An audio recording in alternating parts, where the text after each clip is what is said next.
New details about the deaths of Oscar-winning actor Gene Hackman and his wife. ABC's Zareen Shaw is in Los Angeles with new information about a call. The moment the news hit, Hollywood held its breath.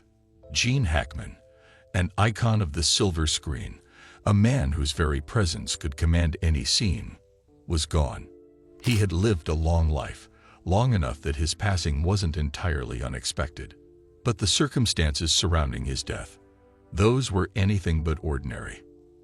Found lifeless beside his wife and one of their beloved dogs, the tragedy raised more questions than answers.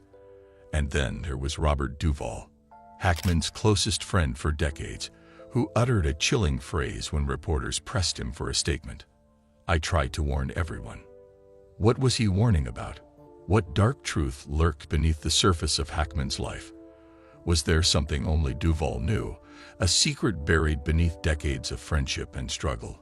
As we peel back the layers, one unsettling fact becomes clear. Gene Hackman was not the man the world thought he was. A bond forged in struggle. Before they were legends, Gene Hackman and Robert Duvall were just two unknown actors clawing their way through the brutal realities of show business. Their journey began in the 1950s at Pasadena Playhouse, a prestigious acting school with a notoriously rigid grading system. From the start, Hackman was an outsider. He was older than most students, a former Marine with a no-nonsense attitude that clashed with the school's traditional expectations. The Playhouse was not kind to him. Within 3 months, he was expelled, told he lacked the talent to succeed in Hollywood. A lesser man might have given up. Instead, Hackman took that rejection and turned it into fuel. Duvall lasted longer at the school, but both men understood what it meant to be dismissed as unconventional. Hackman's height, deep voice, and hardened demeanor made him stand out, but not necessarily in a way Hollywood was looking for. He wasn't classically handsome, and his intensity sometimes unsettled casting directors. Duvall, equally talented, faced similar roadblocks. Together, they fought against the odds. They weren't just chasing a career, they were proving a point. The fire inside Hackman. Hackman left Pasadena first, determined to carve his own path. He landed in New York, scraping by on odd jobs.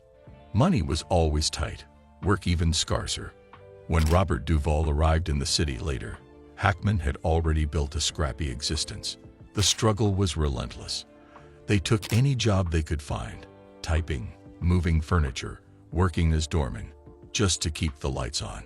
Dustin Hoffman, another young actor in the trenches, even slept on Hackman's kitchen floor for weeks. When that became impossible, he moved in with Duvall. The friendships they formed in that cramped, uncertain world weren't just casual. They were forged in rejection, hunger, and an unwavering belief that they had something to prove. But amidst the camaraderie, there was something darker in Hackman. A drive so relentless it bordered on obsession. Hackman carried a chip on his shoulder that never seemed to leave. Every rejection, every failure, only hardened his resolve. He wasn't just fighting for a career, he was fighting for respect. And anyone who stood in his way felt the full force of his temper. Even in their early days, Duvall saw it, Hackman's explosive nature, his inability to back down. He wasn't just intense, he was unpredictable. It made him a great actor, but it also made him dangerous. He's not who he seems to be. Robert Duvall's warning wasn't an empty one. He had known Hackman long enough to see beyond the awards, beyond the acclaim, beyond the carefully curated Hollywood image. He's not who he seems to be, Duvall once said, cryptically hinting at a side of Hackman the public never saw. The intensity audiences marveled at on screen wasn't just acting, it was who he was. Unlike most actors who softened with age, Hackman never lost his edge. His temper, if anything, grew with him. On set, he was a perfectionist to the point of confrontation. He clashed with directors. He had no patience for mediocrity. He expected the best from himself and demanded it from everyone around him. That drive made him a legend, but it also made him feared. People call him Vesuvius, an homage to the fiery volcano that could erupt without warning. And erupt he did. His anger wasn't just a tool for his craft. It was a storm he carried everywhere. But Duvall suspected there was something even deeper beneath Hackman's volatility, something unresolved, something festering, a man haunted by his past. Gene Hackman never forgot where he came from. He never forgave his father for abandoning him as a child. He never let go of the sting of rejection, of the people who told him he'd never make it. Even after winning 2 Oscars and cementing his place as one of the greatest actors of all time, he still carried that resentment. He had been underestimated once, and he never let it happen again. But that kind of anger, that kind of drive, comes with a cost. Duvall had seen how it consumed Hackman, how it isolated him, how it darkened him. His talent was undeniable, but so was the turmoil beneath the surface, the mystery of his death. And then, one day, he was gone, found lifeless beside his wife and their dog. A tragedy, a mystery, and Duvall, his closest friend, left behind with only a warning. I tried to warn everyone. What did he mean? What did he know that the world didn't? Was Hackman's past finally catching up to him? Or was there something more sinister lurking behind the curtain of his life? As we search for answers, one thing is clear. The legend of Gene Hackman is far more complicated than the world ever realized. The mysterious life and death of Gene Hackman. Gene Hackman was never one for the Hollywood spotlight.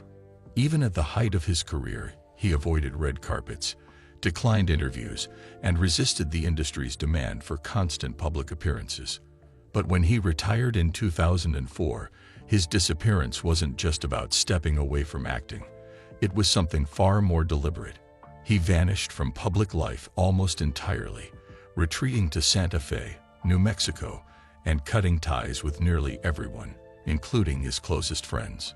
One of those friends, Robert Duvall, had seen it coming.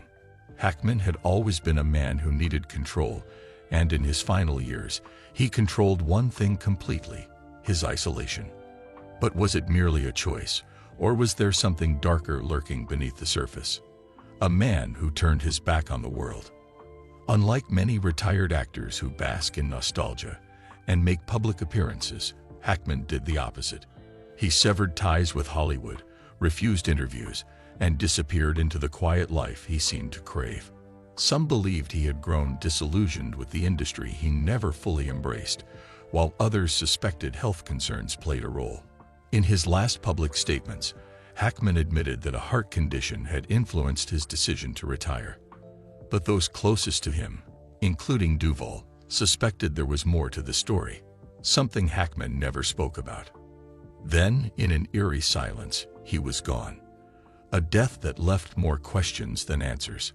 When news broke that Gene Hackman and his wife, Betsy Arakawa, had been found dead in their home, the world was shocked. But the circumstances surrounding their deaths raised even more questions. They were found together, along with one of their dogs, in what appeared to be a peaceful but unsettling scene. There were no signs of a struggle, no forced entry, and no immediate cause of death. It was as if time had simply stopped within their home. But the most chilling discovery was Hackman's pacemaker. Medical examiners determined that his last recorded heartbeat had been 9 days before his body was found. That detail changed everything. It meant he had been dead for over a week before anyone even noticed. Theories and speculation. Investigators initially suspected carbon monoxide poisoning, but extensive testing found no trace of it. Their attention then turned to the large collection of prescription medications found in their home. Some bottles barely touched, others half empty. Could it have been an accidental overdose? Or was there something even more unsettling at play? Even though authorities later concluded that their deaths were due to natural causes, many questions remain unanswered. Robert Duvall's warning. What did he know? Robert Duvall, heartbroken but not surprised, had been trying to warn people for years. Hackman's isolation wasn't just the retreat of an aging actor, it was something much deeper, something much darker. Duvall had known Hackman for decades. Their friendship had been forged in struggle, tested by time, and strengthened by shared experiences that most in Hollywood couldn't understand. He had seen Hackman in his rawest moments, when he was still an unknown actor desperate for a break, when frustration boiled over into fights, when his obsession with proving himself consumed him. But Duvall had also seen the shift, the gradual withdrawal, the way Hackman had begun to push people away. It wasn't an overnight change, but rather a slow erosion of his connections. By the time Duvall fully grasped what was happening, Hackman was already too far gone. Hackman had always been a private man, but his final years took that to an extreme. Even lifelong friends barely heard from him. When he cut off contact, Duvall suspected something was wrong. He tried to reach out, but Hackman made it clear that he wanted to be left alone. That, in itself, wasn't surprising. Hackman had always been stubborn, always carried a certain intensity that made him difficult to approach. But this time, it felt different. Duvall knew Hackman better than almost anyone, and he saw the signs that others ignored. This was a man who, in his younger years, had abruptly disappeared from nights out just to pick a fight, simply to expel his rage. That bitterness never truly faded. The stress, the anger, and the burden of a life spent fighting for recognition had to have taken its toll. Had years of pent-up rage finally worn him down? Had the isolation he craved plunged him into a loneliness he couldn't escape? Perhaps we will never know the full truth behind Gene Hackman's final years. What we do know is that he lived and died on his own terms. He spent a lifetime proving people wrong, fighting to be seen, to be recognized, to be remembered. And yet, in the end, he left the world the same way he entered Hollywood, alone, underestimated, and full of secrets that only those closest to him could even begin to unravel. What do you think led to Gene Hackman's reclusive final years? Was it simply the need for peace, or was there something deeper at play? Let us know your thoughts in the comments below. Thanks for watching, and we'll see you in the next video.